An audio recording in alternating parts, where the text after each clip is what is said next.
नमस्कार। खेत खजाना में आपका स्वागत है। आज अधिक औपचारिकताएं न करते हुए आज गंभीर विषय पर आते हैं जिसकी आप सबको सुबह से प्रतीक्षा है।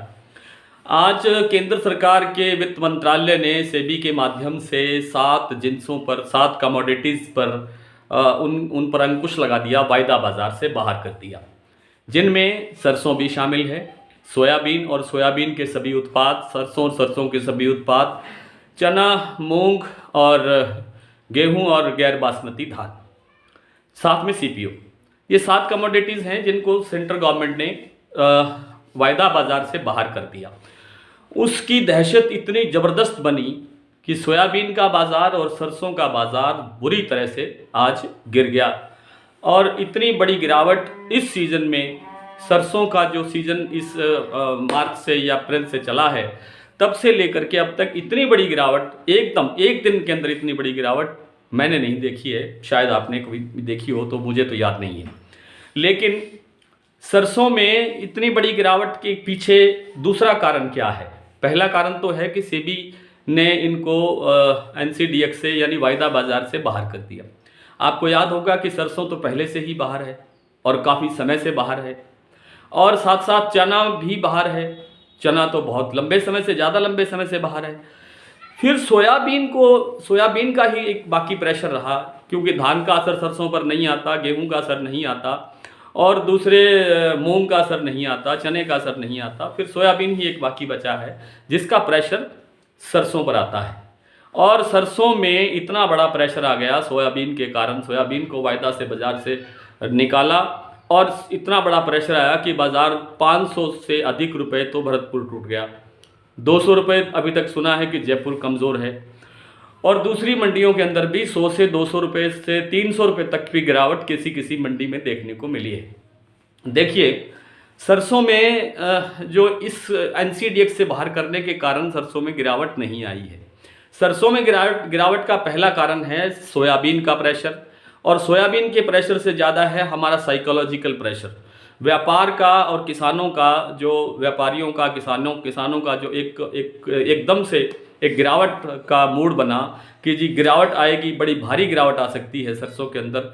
अभी कुछ दिन भर कई सज्जनों के, दर्शकों के, कुछ जानकारों के फ़ोन आ रहे हैं कि जी सरसों जयपुर तो 6000 हो सकती है, भरतपुर जयपुर सरसों 6000 हो सकती है, ये ऐसा हो सकता है, वैसा हो सकता है। होने को प्रकृति है, कुदरत है, ईश्वर है करने वाला, कुछ भी हो सकता है। लेकिन सरसों में अब इससे ज़्यादा गिरावट कैसे आ सकती है? 1-2 दिन और गिरावट का जो रुझान है वो रह सकता है। वो इसलिए रह सकता है क्योंकि अब इस इतनी बड़ी दहशत आने के बाद एकदम से बिकवाली बढ़ती है, क्योंकि लोग दहशत में आते हैं और अपना सामान बेचने की कोशिश करते हैं कि इससे ज़्यादा नीचे ना चला जाए बाज़ार। जाने को बाज़ार इससे नीचे भी जा सकता है। विश्लेषण करने वाला व्यक्ति भगवान से बात करके नहीं आता है, उसका एक अपना अनुमान होता है, एक अपना एनालिसिस होता है, अपनी एक सोच समझ की बात होती है, अपने हिसाब से बात करता है। लेकिन कुल मिलाकर के ऐसे लगता है कि एक आध दिन में थोड़ी बिकवाली और बढ़ सकती है इस प्रेशर में आकर के, दबाव में आकर के, कि सरसों का भाव और ज़्यादा नीचे ना चला जाए। इसलिए बिकवाली बढ़ने के बाद में फिर आप ये बताइए कि अभी जनवरी आने में 10 दिन बाकी है। आज 20 दिसंबर है, आज तो मैंने अभी तक आपको तारीख भी नहीं बताई। 20 दिसंबर को हम बात कर रहे हैं और दिन है सोमवार। तो आज से 10 दिन तो नए साल में पड़े हैं जनवरी में, और फिर जनवरी और फरवरी 2 महीने हमें कम से कम नई फसल तक का इंतज़ार करना है। जब अब 2 दिन के अंदर, 3 दिन के अंदर बिकवाली निकलेगी और बहुत ज़्यादा बिकवाली निकलेगी, आज भी बिकवाली अच्छी निकली है, तो उसके बाद सरसों कितना बचेगा? और सरसों जब बचेगा नहीं तो आने वाले समय के लिए हमारे पास उपलब्धता कहाँ से होगी? सरसों मिलेगी कैसे? सब विशेष रूप से सरसों का तेल कैसे मिलेगा? और सरसों का तेल, जो नई फसल है उसका एकदम से तेल भी नहीं मिलता। कुछ जानकार, कुछ विशेषज्ञ कहते हैं कि 15 दिन लगते हैं नई फसल का जो उसका मॉइस्चर ख़त्म करने में, उसको सूखने में टाइम लगता है 15 से 20 दिन। कुछ महीना भी मानते हैं कि जी महीना लग जाता है। तो अगर 15 दिन भी माने तो 2.5 महीने तो नई फसल को आने में पड़े हैं। और सरसों का तेल उपलब्ध कैसे होगा तब तक?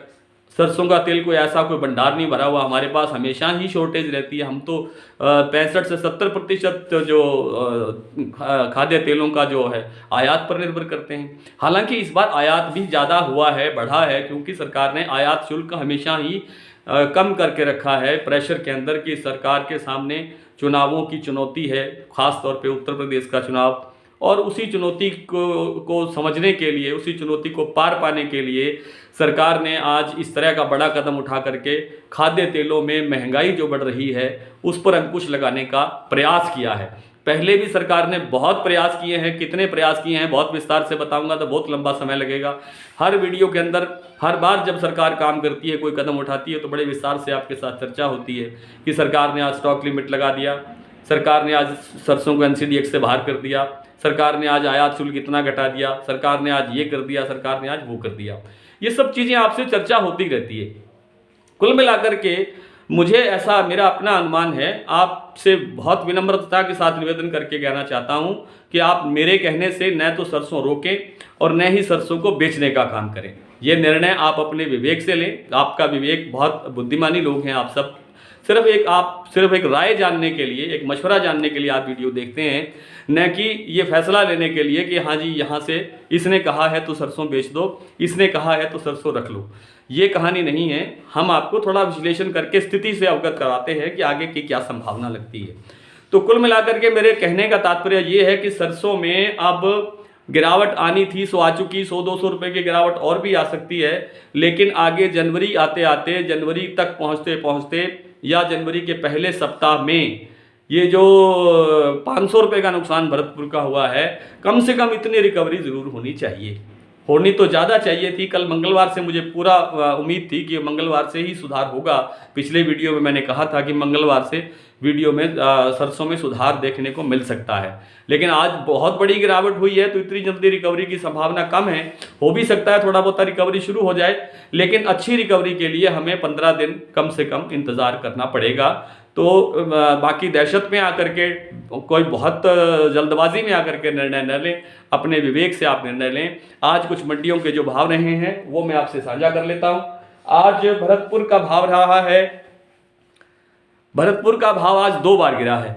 पहले करीब 7125 रुपये भाव आया, 7400 कुछ भाव था कल, उससे टूट करके 7125 का भाव आया और उसके बाद 6900 का भाव आया, 6900। जयपुर का भाव सुबह 7750 रुपये खुला था, 175 रुपये डाउन था। हो सकता है आप कुछ 100 रुपये और भी डाउन हो गया हो, लेकिन कंफर्म नहीं है।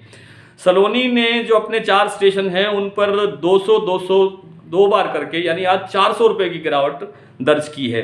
सलोनी का इस समय शमशाबाद का भाव है 7800 रुपये और अलवर का भाव है 7700 रुपये। सलोनी की बात हो रही है।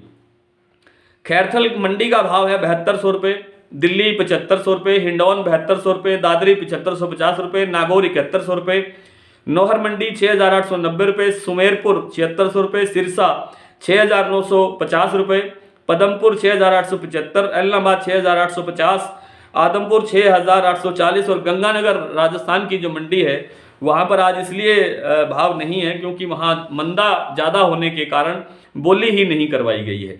आज नरमा कपास यानी रावतसर में नरमा बिका है 8790 रुपये, फतेहाबाद में 8646 रुपये, सिरसा में 8690 रुपये, आदमपुर में 8590 रुपये।